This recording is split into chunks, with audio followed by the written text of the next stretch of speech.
pediram a crucificação. A nós não nos é lícito matar ninguém. Na verdade, o sinédrio judaico, né?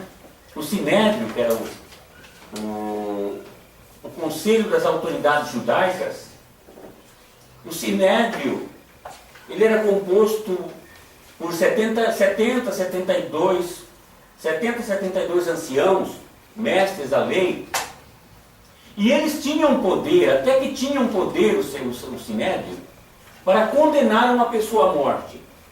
Eles tinham poder, só que os romanos tinham que dar a sua aprovação, e a execução da pena de morte era reservada aos romanos. Os judeus não podiam aplicar a pena de morte. Então é isso que eles tentaram, primeiramente. Vamos ver se ele vai mandar apedrejar a mulher. Agindo de uma forma contrária à vontade de Deus, porque eles trouxeram, eu repito, só a mulher e não o homem, e queriam então pedir autorização do Senhor para apedrejar a mulher.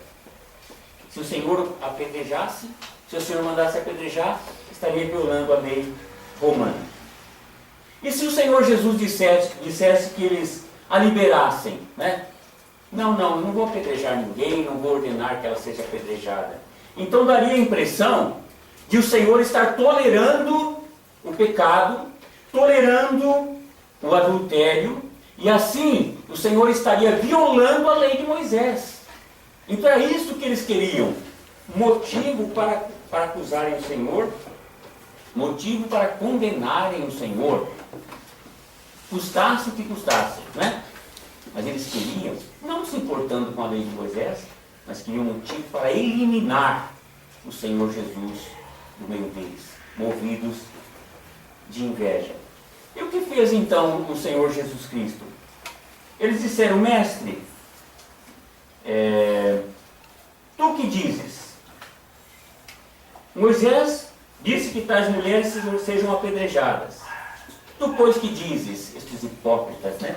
Moisés não disse somente das mulheres, eu repito, do homem também, daqueles que adulteraram. Tu, pois, que dizes? E nós vemos que o Senhor Jesus, conhecendo os seus pensamentos, conhecendo a sua malícia, a sua maldade,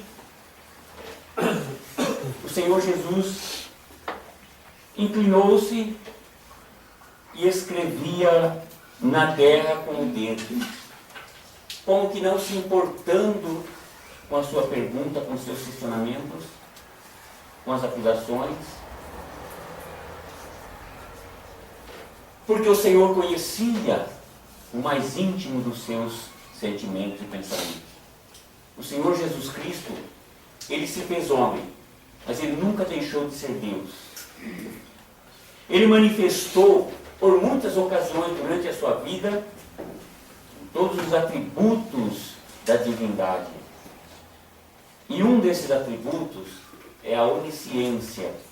Ele conhecia os pensamentos do homem. Só Deus é onisciente. E o Senhor Jesus Cristo, que é Deus, né, na pessoa do Filho, ele é e sempre foi onisciente.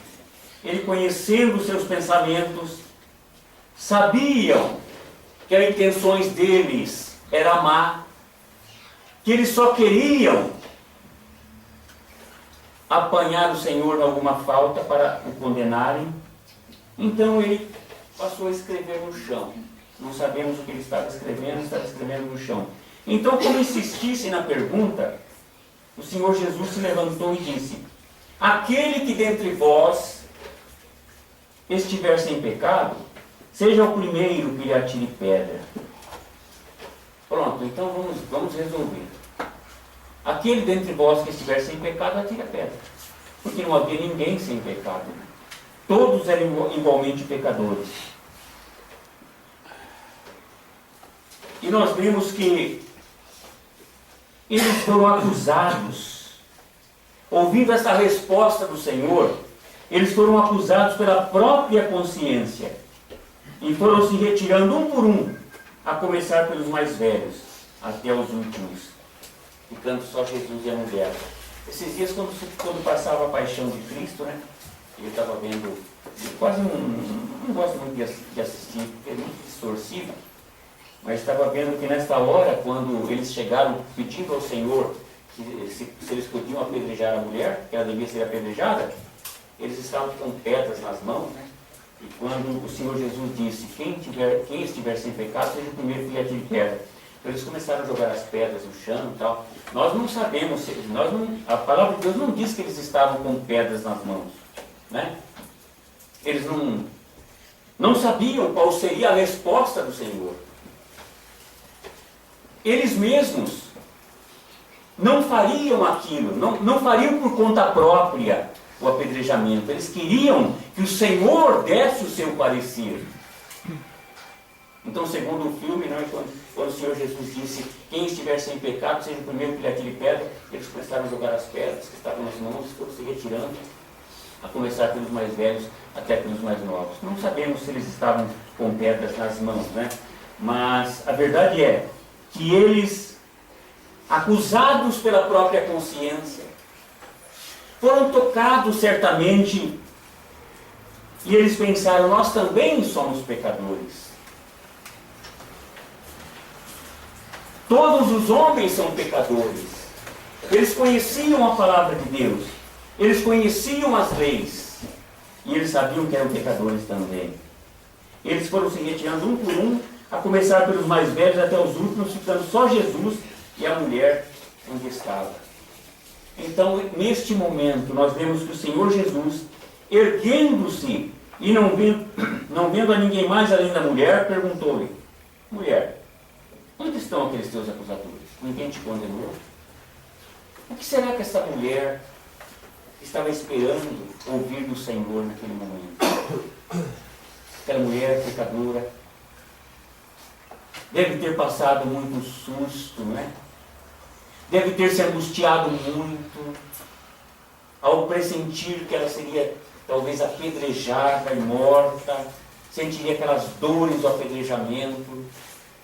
De repente, para sua surpresa, ela ouve essa resposta do Senhor, que ela também ouviu. E de repente todo mundo vai embora, fica só o Senhor Jesus ali. E o Senhor pergunta, onde estão os teus acusadores? Ninguém te condenou? Ninguém, Senhor. Eu acho que ela respondeu assim, com um carinho tão grande pelo Senhor. Ninguém, Senhor. Certamente ela pensava, o que será que ele vai fazer comigo agora, né? E o Senhor Jesus disse, nem eu tão pouco te condeno. Vai, nem eu tão pouco te condeno. Vai e não peques mais. Nem eu tão pouco te condeno. Que palavras maravilhosas essa mulher pôde receber do Senhor. Na verdade, o Senhor Jesus Cristo, ele procurou deixar claro isso. Aqui no capítulo 3 de João, no versículo 17, a palavra de Deus nos diz, porquanto Deus enviou seu Filho ao mundo, não para que julgasse o mundo, ou como diz a versão corrigida, não para que condenasse o mundo, mas para que o mundo fosse salvo por ele.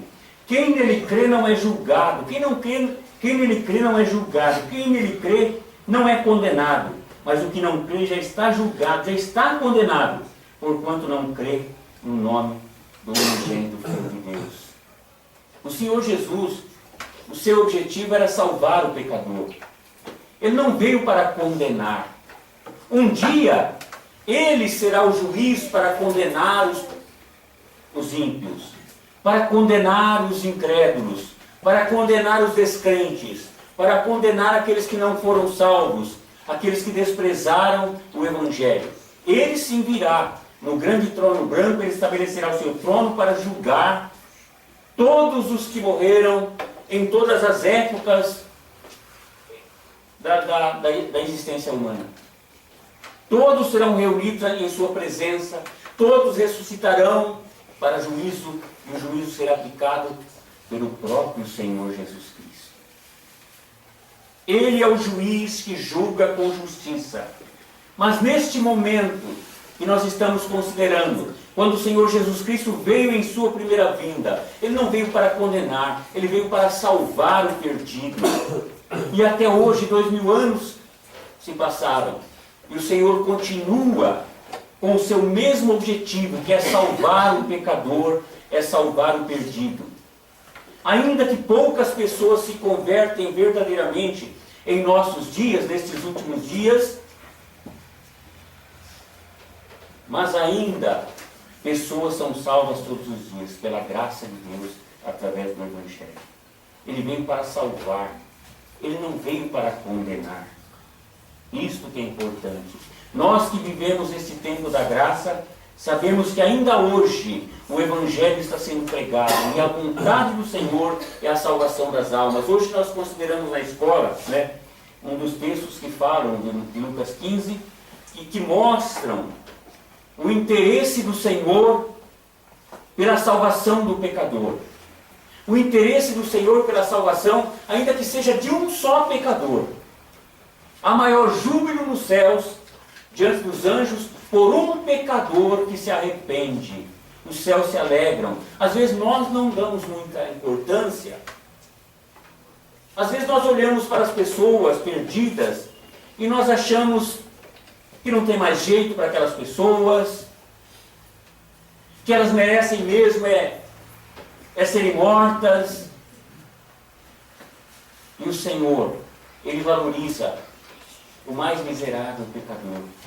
Nós, como miseráveis pecadores,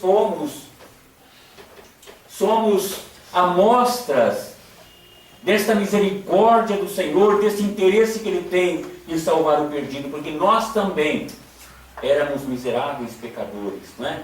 Paulo disse, e nós também podemos usar as suas palavras, eu sou o principal dos pecadores. O Senhor veio para salvar até o maioral dos pecadores, o principal dos pecadores.